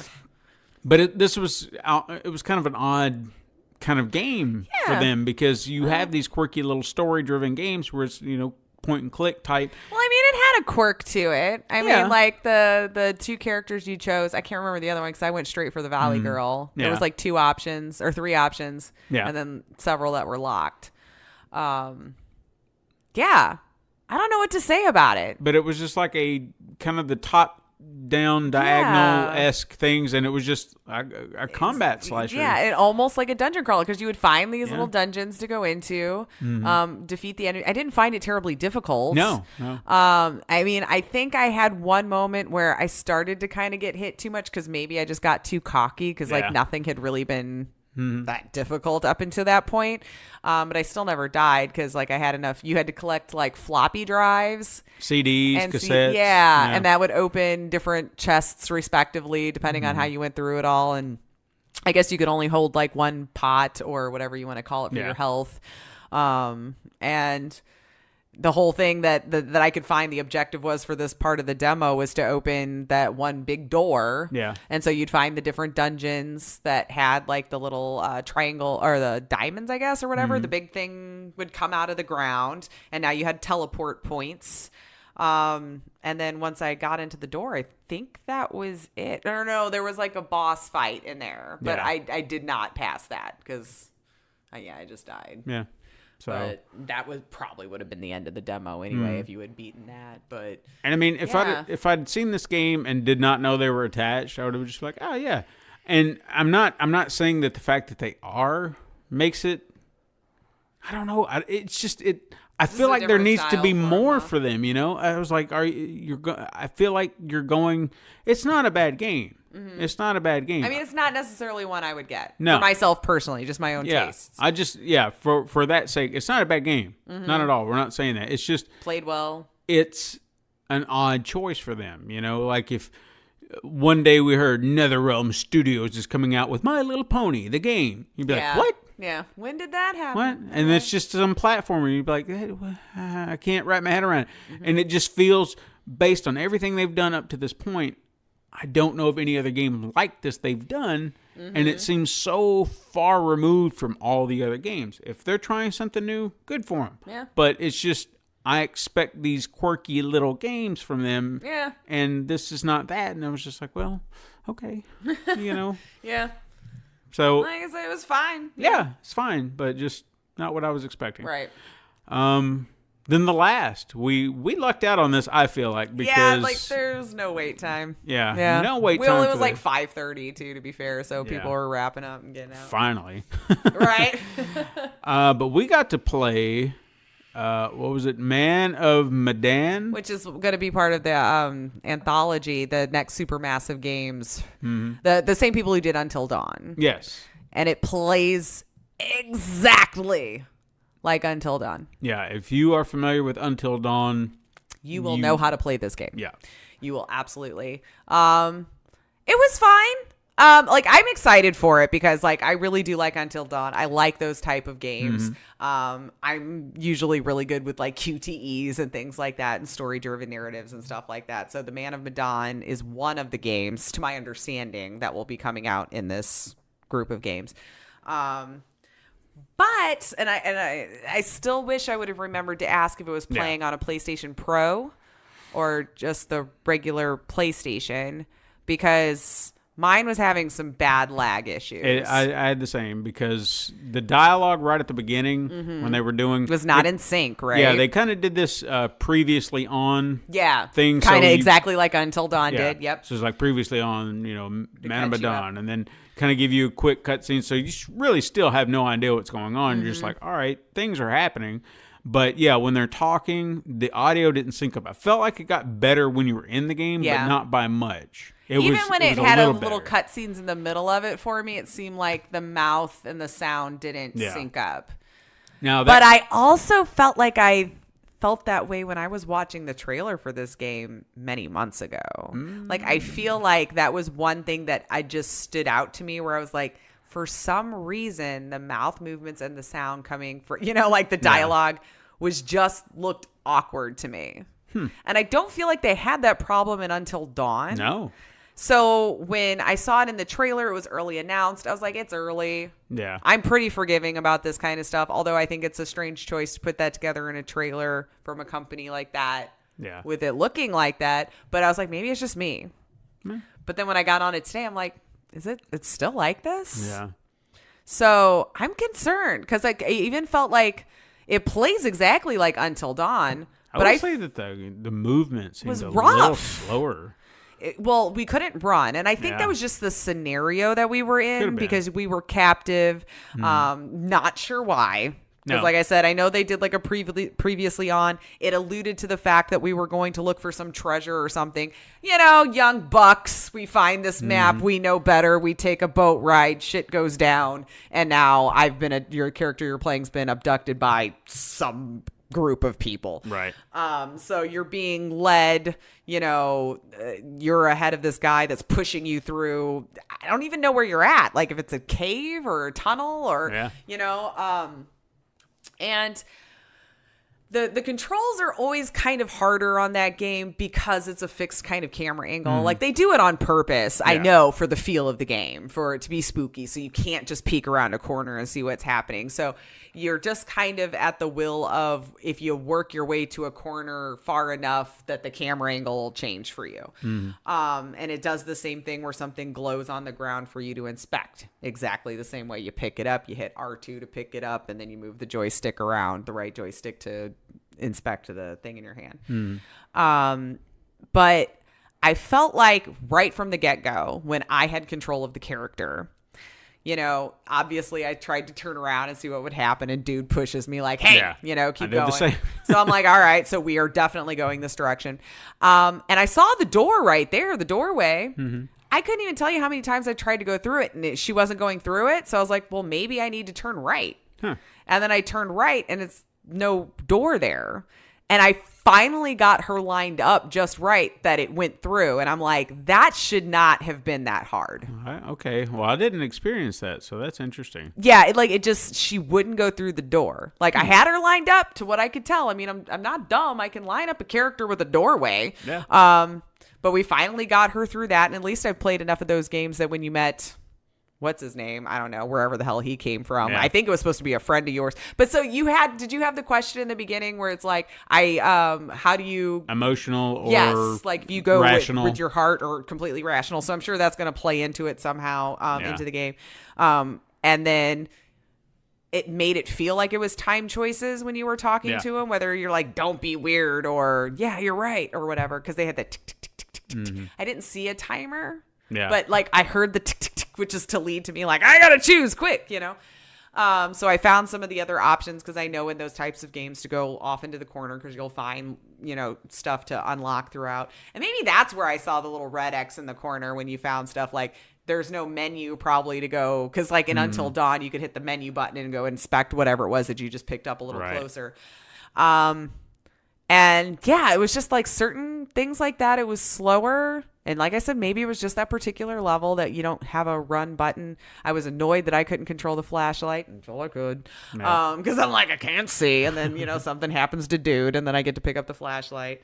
And then, yeah, you have your little spook, Spooky jump scare or whatever yeah. when you walk through the one door. And it looks like it's zombies or the undead of some kind. I kind of got this because maybe it's a shipwreck. I think you're on a ship, and I think even through some of the dialogue that was going on, I think they were supposed to be the ghosts of the dead. Okay. On the ship, because the guy who was holding us hostage, we found a body and something like that, and he was just like, oh, he's dead. They're here. Yeah, so I was like, okay, so you mean that these are... So I assume they were ghosts. They kind of have a zombie look, but I assume they are ghosts. Was dead something. Yeah. It was whatever it was trying to come across, yeah. And then I mastered the QTEs, and then, they just however that... I failed some of them sometimes. I don't know what was going on. Because even me playing those types of games, like, it just didn't dawn on me that it was going to come up, that we were going to have QTEs. And they, like, this one, they don't give you a lot of time. No. Like, even for QTEs, yeah, it's supposed to be quick. And I've had them pretty fast, but I felt like when that one came, like, it was gone before I even realized it was happening. So, note to self, when you're playing this game, those QTEs are going to happen, and you better be freaking on it. So I missed the very first one, but nailed the rest of them. Yeah. Once I realized, I'm like, oh, there's going to be QTEs in this demo. Got you. But if you're good, they'll lull you into like nothing for the longest time. And then when it pops up, just to see if you're paying attention. But yeah, I was just underwhelmed at how it played. Yeah. So that's why I wanted to know if it was a PS4 Pro or not. And I don't know if that would have like made me feel better about it. Yeah. But if it was a regular PlayStation, I would have been like, is this meant for a PS4 Pro? Because, I mean, I don't feel like the graphics are any different than Until Dawn or any of it. I mean, that's the one impressive thing about it. It looks fantastic. It does. But it looks gorgeous. The dialogue in Out of Sync, man, if that's how it is, that's going to be a detractor for me, honestly. Yeah, I agree. I mean, they've had a good track record up until now, and this is not a shining star right now.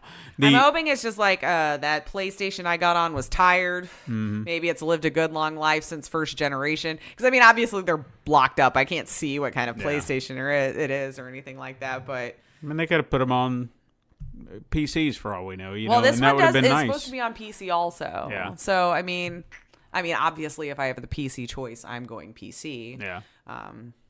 We'll see if it's going to be on Epic Games Store only or not. I mean, I don't know. That's the trend, see. right? Yeah. It could go either way.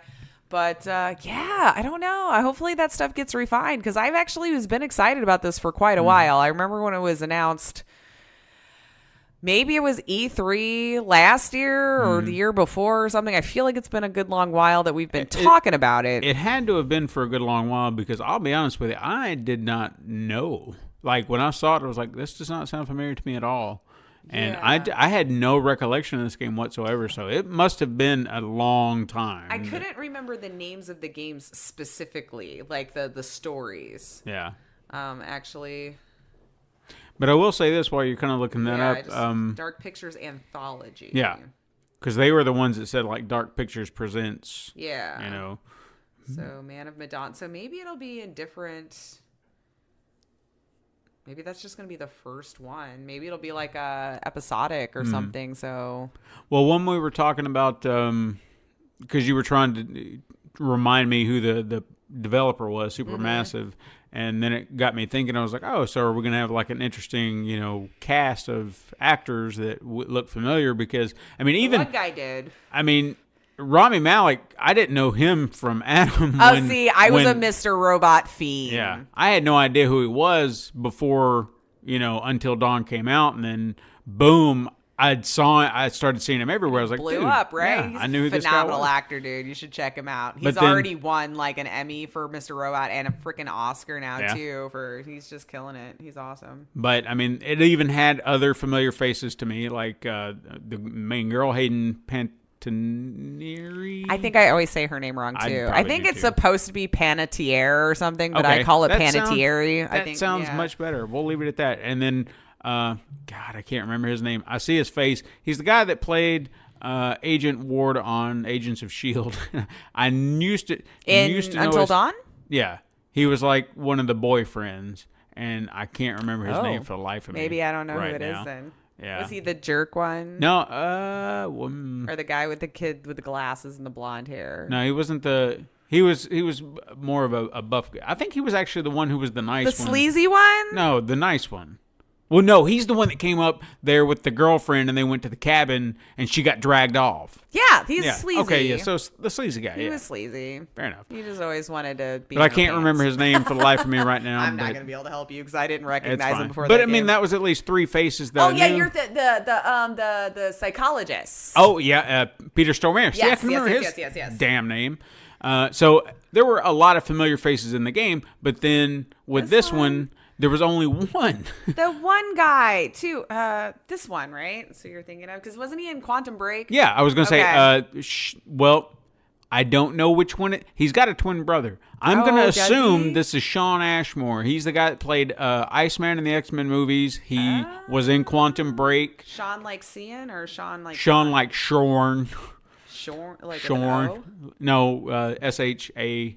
W-N, Sean. Oh, see, that's why I thought it was always supposed to be spelled, and then Not there's the Irish spelling. Sean Ashmore. Yeah, so it could be him, but he does have a twin brother called Aaron Ashmore, so it could be him. But if I had to guess, my instincts would have went to Sean. I mean, yeah, I think so. But you said they're twins, so I don't know if I would know that. There's a you really have to dig to see some layer or like a difference between them, but there's a slight. Well, it's not showing up on his most recent IMDb. But the game's not out yet either. But usually it'll have like post-production or something like that. I'm but clicking on his IMDb. We're going to get you real information in real time. Aaron could have just said, you know what? I want to be in a good game, unlike you. So I'm going to go get this deal with Supermassive. Well, we'll see, though. It's yet to be seen because it's not impressive out of the gate. Like, I will still buy it because I like those types of games. I don't think, it's not showing up on Sean. So what is the other guy's, Aaron? Aaron. Double A, Aaron. Oh, that's fair to say, too. Aaron. Ashmore. We're going to figure out which Ashmore bro we got here. So... He was in Veronica Mars, apparently. Mm-hmm. So, yeah, that's the guy I want. The only way I even saw him in anything is he was in Smallville when it was on the air. All you youngins out there, you got your flashes and arrows and stuff. I had to watch superheroes before they had costumes. Why? It's like on neither of their IMDb's. Well, maybe it's... Like, that stuff totally gets put on there before they're out. I know. Maybe no one knew he was in it. He doesn't want his name associated. Hold on. My name's Greg Talbot. Like, maybe I need to click on his actual face here and see what happens. X-Men, Frozen, X-Men, Rookie, SWAT. Wow. Yeah.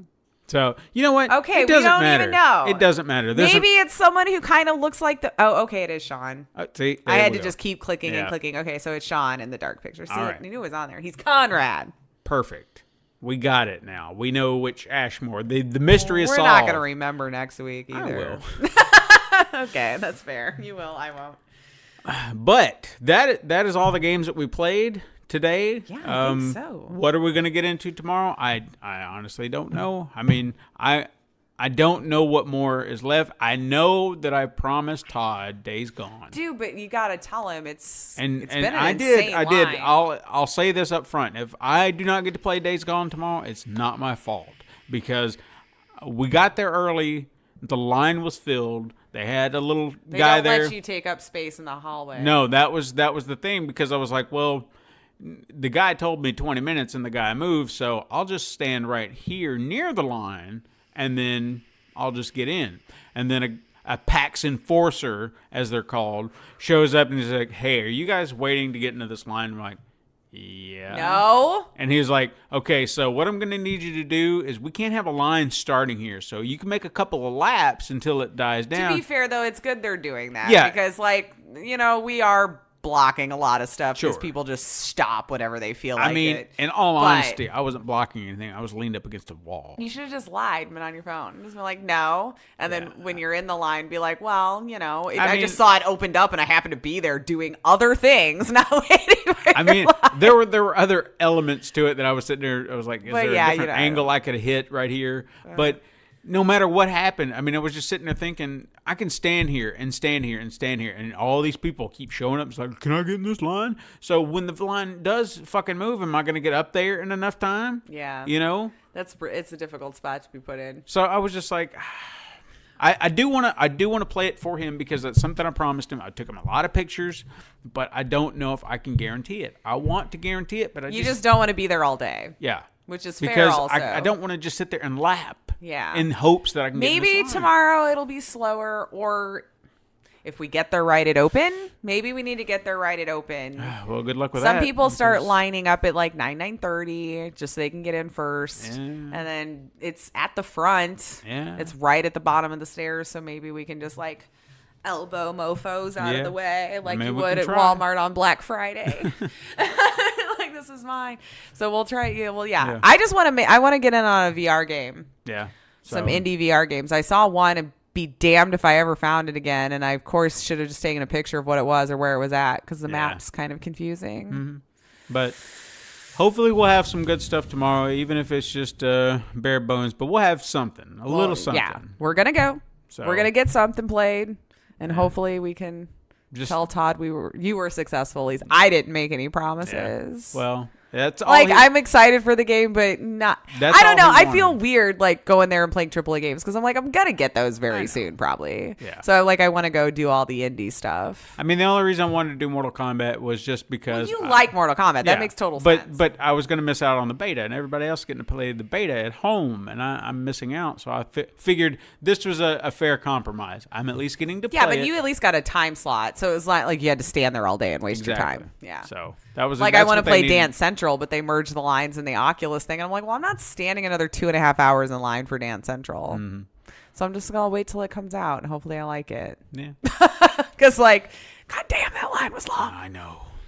But anyway, guys. Yeah, I guess we we're got nothing going else. to, Because we don't know any news. We got plenty of news next week. Let me tell you, because oh man, all the things that have come out, we've got a lot to talk about. Yeah. So we'll have plenty to talk about. But right now, we're just gonna cut it short because we could ramble. We're all just day. going to keep We're just- rambling. This yeah. is what you guys are here for. Yeah. But anyway, Stupid side quest conversation. join us again tomorrow. Super see, There I'm you so go. tired.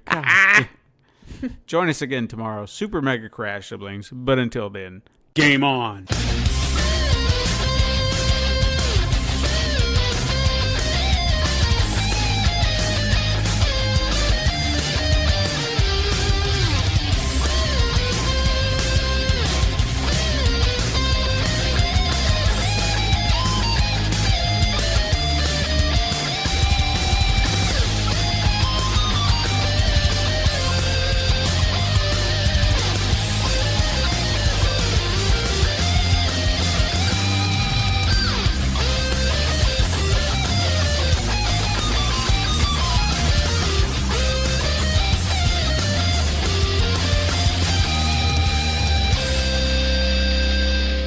This has been a Pencil and Paper Podcast Network production.